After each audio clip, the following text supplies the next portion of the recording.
All right, everyone. So this is our next topic, which is PCB, that is process control block. चाहिए तो उसको समझने के लिए हम एक छोटा सा एग्जाम्पल यूज करते हैं यहाँ पर. तो ये है हमारा गोकू और ऑब्वियस सी बात है that he is going to watch YouTube today. तो उसने अपना ब्राउजर खोला, यूट्यूब ओपन किया एंड कुछ नए नए वीडियोस उसको रजिस्टर होके मिलने लगे. राइट, दैट इज कि सपोज अंजना जी ने कोई वीडियो डाला है तो वो उसके सामने आ गया. So all the new videos are coming in front of him. Right, तो हर एक वीडियो से रिलेटेड ये इंफॉर्मेशन आपका जो यूट्यूब है साथ में स्टोर करता है. राइट, और भी काफ़ी सारी इंफॉर्मेशन होती है, but we are just taking the very एकदम शॉर्ट वाली चीज़ें कि वीडियो आईडी, वॉच ड्यूरेशन कितना है, वॉच प्रोग्रेस कितना है, हर वीडियो से रिलेटेड ऐसे टाइप का डेटा हम स्टोर करवाते हैं. ठीक है, यूट्यूब स्टोर कराता है. सो यूट्यूब ने जैसे ही इनकी वीडियो यूट्यूब के अंदर आई, इन्होंने क्या किया, यूट्यूब ने क्या किया, दैट इट रजिस्टर्ड कि this video has this particular constant at the moment. ठीक है, मतलब ये डेटा फीडेड है. ठीक है, उसमें वॉच ड्यूरेशन 0 सेकेंड्स का होगा बिकॉज अभी तक उसने वीडियो देखा नहीं है. तो अभी न्यू रजिस्ट्री हो रही है. राइट, तो दूसरी वीडियो जो दिखाई दी है ना, अभी बस दिखाई दे रही है. तो न्यू वीडियोस अभी जस्ट पॉपअप हो रही हैं. तो डिफरेंट डिफरेंट पर्सनालिटीज़ की डिफरेंट डिफरेंट वीडियोस पॉपअप होकर गोकू को दिख रही हैं. अब गोकू का इंटरेस्ट किस में है वो डिपेंड करता है कि वो किसकी वीडियो देखेगा. सो बहुत सारे इन्फ्लुएंसर्स आए और हर वीडियो के पास ये पर्टिकुलर चीज़ें जो है वो यूट्यूब स्टोर करा रहा था. तो this is called as, this is similar to our PCB, that is process control block. ठीक है, अब क्या हुआ, these were the new videos. Right, अब जैसे ये वीडियोस, जैसे ही ये वाली इंफॉर्मेशन इनके पास फिल हो जाती है, तब ये न्यू से दूसरी स्टेट में चली जाती है which is called as your ready state. है ना, तो ये रेडी स्टेट में चली गई. दैट इज नाउ जिसकी ये वाली इंफॉर्मेशन पूरी होती जाएगी न्यू टाइम पे, दैट इज जब भी कोई नई वीडियो आई और इसकी ये वाली इंफॉर्मेशन हमने फीड इन कर ली, तो उसके बाद ये सेकेंड स्टेट में चली जाएगी which is called as ready state. तो यहाँ पे सपोज दो वीडियोज आ गई ना, Goku can select out of the two videos कि कौन सी उसे वॉच करनी है. तो उसने सोचा कि चलो मोदी जी की वीडियो देखते हैं, उसका थोड़ा सा पॉलिटिकल सिनेरियो जानने का मन है. तो अब क्या होगा कि बिकॉज दिस पर्टिकुलरली जो ये वाला ब्लॉक है ये कॉपी कर लेते हैं. सो कॉपी एंड पेस्ट. तो ये जो मोदी जी की वीडियो है उसके पास भी ये वाला सेम कंट्रोल ब्लॉक. राइट, अब क्या होता है कि गोकू थोड़ी देर देखता है इस वीडियो को और यहाँ पे वॉच प्रोग्रेस उसका सपोज 90 मिनट्स का हो जाता है. तो ये इन्फॉर्मेशन गोकू मतलब यूट्यूब उसके लिए स्टोर कर रहा है. राइट, गोकू का ब्रेन है that is processing the video, देख तो वही रहा है, ऑब्वियस सी बात है. हर एक चीज़ जो मोदी जी बोल रहे हैं वो समझ भी गोकू ही रहा है.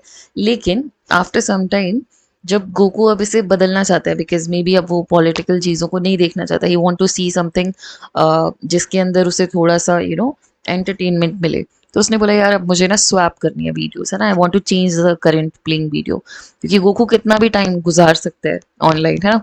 तो उसने बोला कि चलो इस वाली वीडियो को हटाते हैं. तो जब वो इस वीडियो को हटाता है तो जो भी इसकी करंट स्टेट है उसको भी साथ में हटाता है. राइट, अब गोकू के यूट्यूब के जो रजिस्टर्स हैं इस मोमेंट पे जो प्ले हो रहे हैं जिस स्क्रीन पर वो अभी खाली है. तो वहां पर गोकू ने फिर से क्लिक किया और इस बार इन मैडम जी की वीडियो को आगे लेकर आया. ठीक है, अब यहाँ पर फिर से वो ये स्टोर करेगा that what is the ID, what is the duration, what is the progress, whatever everything it is going to store. है ना, कौन, YouTube on behalf of Goku. देख गोकू रहा है पर स्टोर कराने का काम यूट्यूब का है. राइट, अब सपोज गोकू देख रहा था और इंटरटेनमेंट के वीडियो को तो कितना भी देख सकता है, गोकू यहाँ पे रेफर कर रहा है आप सबको. राइट, तो उसने सपोज 670 मिनट्स इस वीडियो को देखा. तो ये वॉच ड्यूरेशन में हमने सपोज 670 मिनट्स डाल दिया. राइट, आफ्टर दैट उसने सोचा यार अब ना कोई नई वीडियो आ गई है. तो ये सब अभी न्यू वीडियोस थी, उनमें से कुछ रेडी स्टेट में आ गई, उसका प्रोसेस कंट्रोल ब्लॉक बन गया होगा. तो यहाँ पर इनका भी डाल देते हैं process control block which is कि अभी करंट अपडेशन क्या है इस वीडियो पे. तो अभी इस वीडियो पे भी करंट अपडेशन एज सच कुछ नहीं है क्योंकि गोकू ने अभी तक देखी नहीं है. लेकिन अब ये रेडी स्टेट में, दैट इज अगर गोकू चाहे तो इस वीडियो को देख सकता है. तो अब कुछ टाइम बाद उसे लगा कि अब थोड़ा सा इन्फॉर्मेशन और लेनी चाहिए, मतलब अभी भी वो यूट्यूब को छोड़ नहीं रहा है.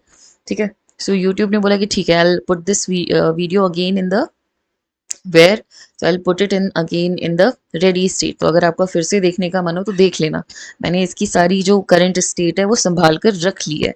तो गोकू खुश है और उसने इस बार किसकी वीडियो खोल ली, इस बार उन्होंने अंजना जी की वीडियो को खोल लिया है। ठीक है, अब गोकू इनकी वीडियो देख रहा है, लेकिन ये अब 2 मिनट से ज़्यादा नहीं देख पाया वीडियो। ठीक है, और उसके बाद वो इसी तरीके से अपनी लाइफ को जीता रहा। The point is the point is कि इसी तरीके से आपका प्रोसेस लाइफ साइकिल चलता है ना। सो प्रोसेस लाइफ साइकिल के बारे में तो हमने लास्ट सेशन में डिस्कस कर लिया था।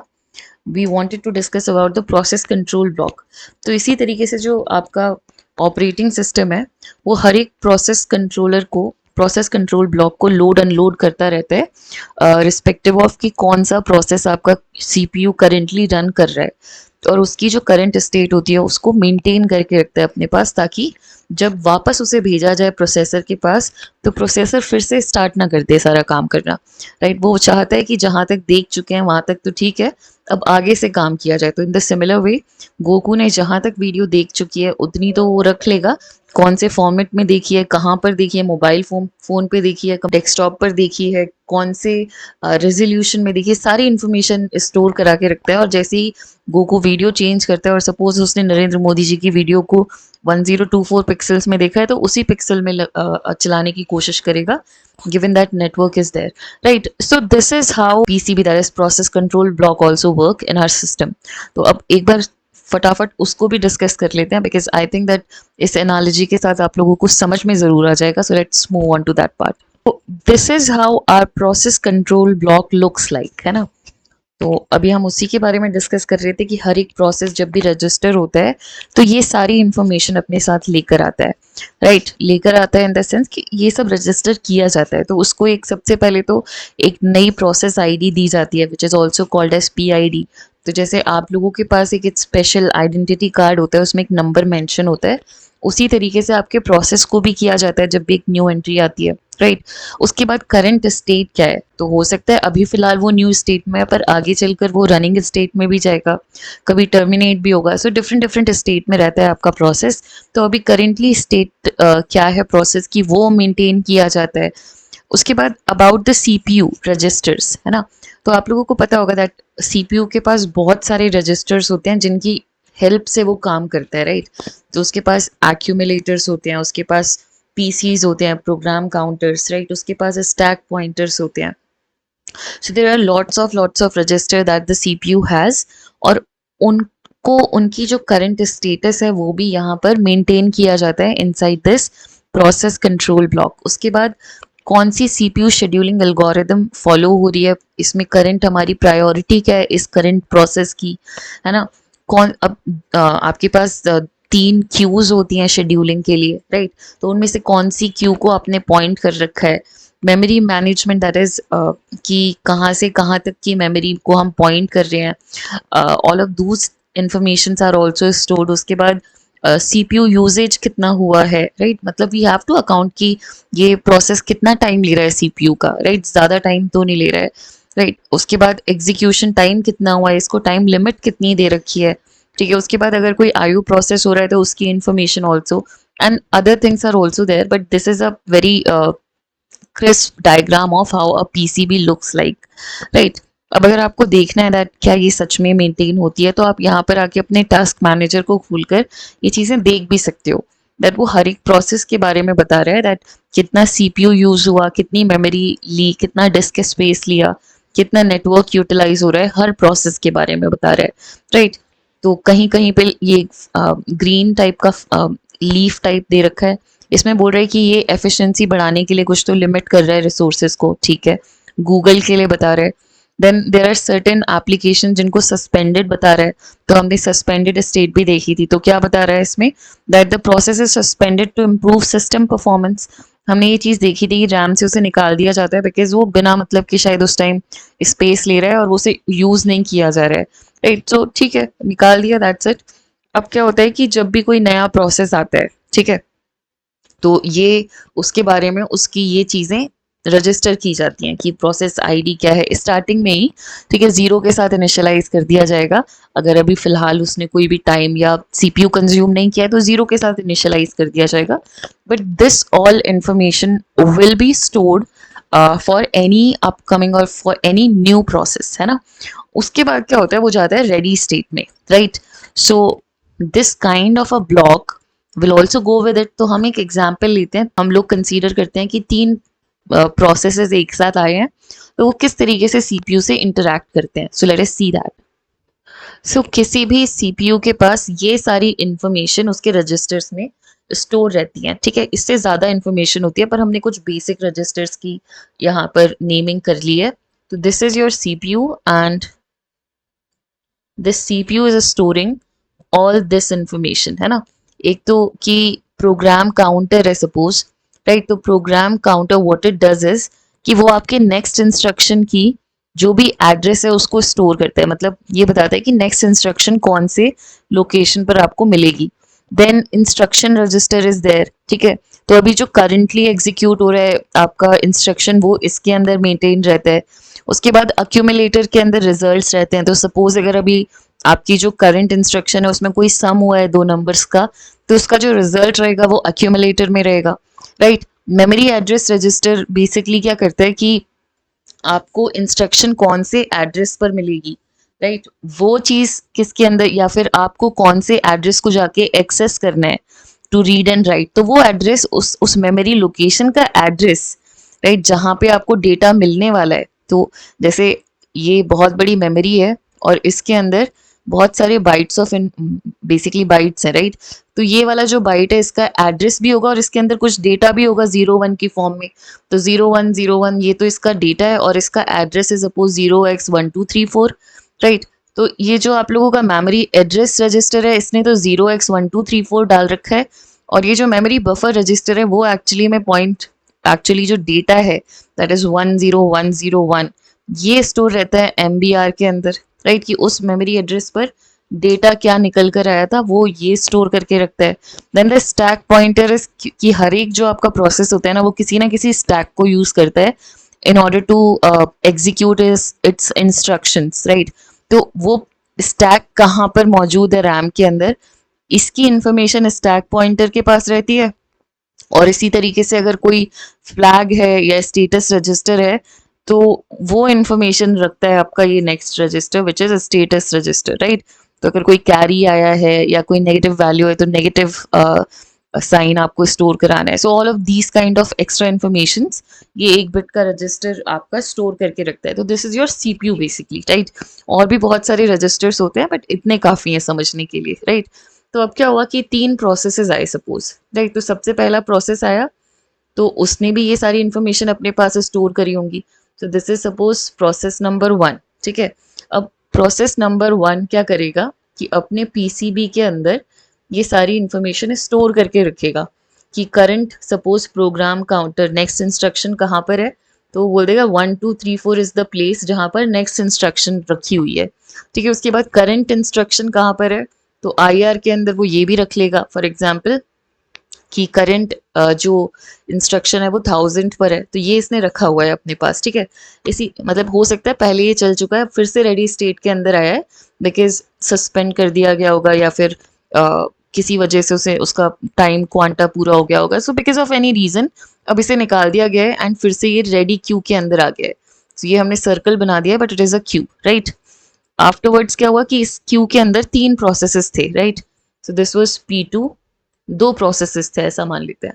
तो PC इज इक्वल्स टू यहाँ पे डाल देते हैं 8989, ठीक है। और IR को डाल देते हैं यहाँ पर सपोज 2000। और एक आप लोगों का प्रोसेस है P3 जो कि CPU के ऊपर रन हो रहा है इस टाइम, तो उसके पास भी ये दोनों चीजें हैं। तो ऐसा मान लेते हैं कि इसका जो PC है, राइट, उसके अंदर स्टोर्ड है 8692 और इसका जो करंट इंस्ट्रक्शन रन हो रहा है वो मान लेते हैं 3000, ठीक है। अब क्या हुआ इसका क्वांटा पूरा हुआ, इसके पास ये भी इंफॉर्मेशन थी कितने टाइम तक इसे रन करना है, सब कुछ पीसी के अंदर पीसीबी के अंदर मेंटेन रहता है। तो इसके पास सारी इंफॉर्मेशन थी, तो इसने बोला कि भाई 2 सेकंड्स हो गए पूरे, अब मुझे निकलना होगा। तो सीपीयू ने बेस्ड ऑन प्रायोरिटी, क्योंकि आपका जो जो प्रोसेस कंट्रोल ब्लॉक है वो प्रायोरिटी भी स्टोर करता है। तो ऐसा मान लेते हैं कि बेस्ड ऑन प्रायोरिटी, ज़रूरी नहीं है कि प्रायोरिटी बेस्ड शेड्यूलिंग एल्गोरिदम हो, पर अभी के लिए हम मान लेते हैं, राइट। तो बेस्ड ऑन प्रायोरिटी इसकी सपोज 7 है और इसकी प्रायोरिटी सपोज 1 है, तो ऑब्वियसली 1 को ज़्यादा प्रायोरिटी मिलेगी। तो उसने बोला P2 तुम आ जाओ, तो P2 गया, ये दिस वॉज P3 है ना। सो उसने बोला P2 तुम आ जाओ, तो जब P2 आएगा तो CPU के रजिस्टर्स, तो वही सेट ऑफ रजिस्टर्स तो उसको फिर से नए नहीं मिलने वाले हैं, right. They are actually 8 bits and 1 bits of memory location.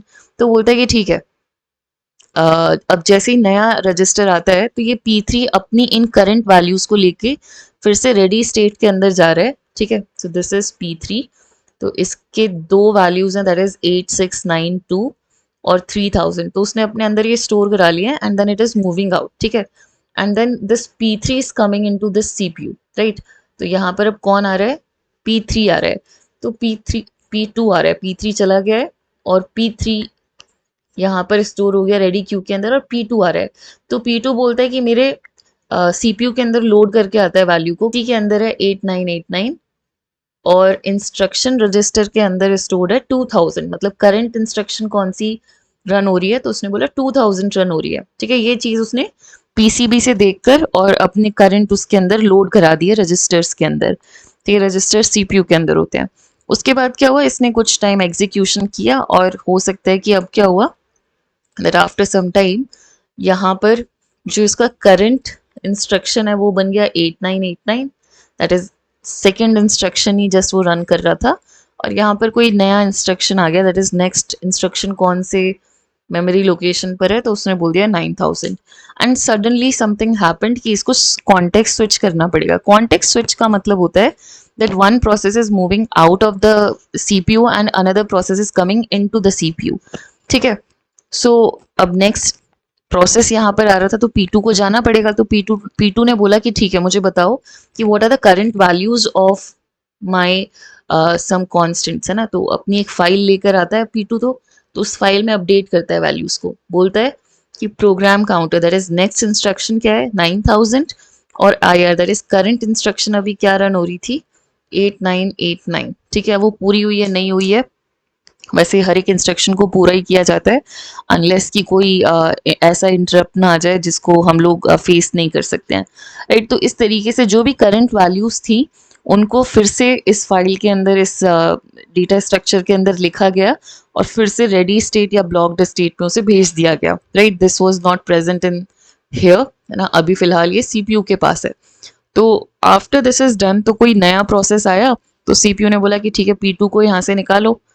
तो P2 को उसने यहाँ से निकाला और इसको फिर से या तो सस्पेंड या तो ब्लॉक्ड स्टेट में या फिर से रेडी स्टेट में डाल देगा। तो यहाँ पर सपोज रेडी स्टेट में आ गया ये, तो PC इज इक्वल्स टू 9000 हो गया इस बार और IR इज इक्वल्स टू 8989 हो गया। So this is how context switching take place in your with the help of your PCB, है ना। इस तरीके से लोड अनलोड किया जाता है CPU के रजिस्टर्स को जब भी कोई नया प्रोसेस उसके पास आता है एग्जीक्यूट करने के लिए।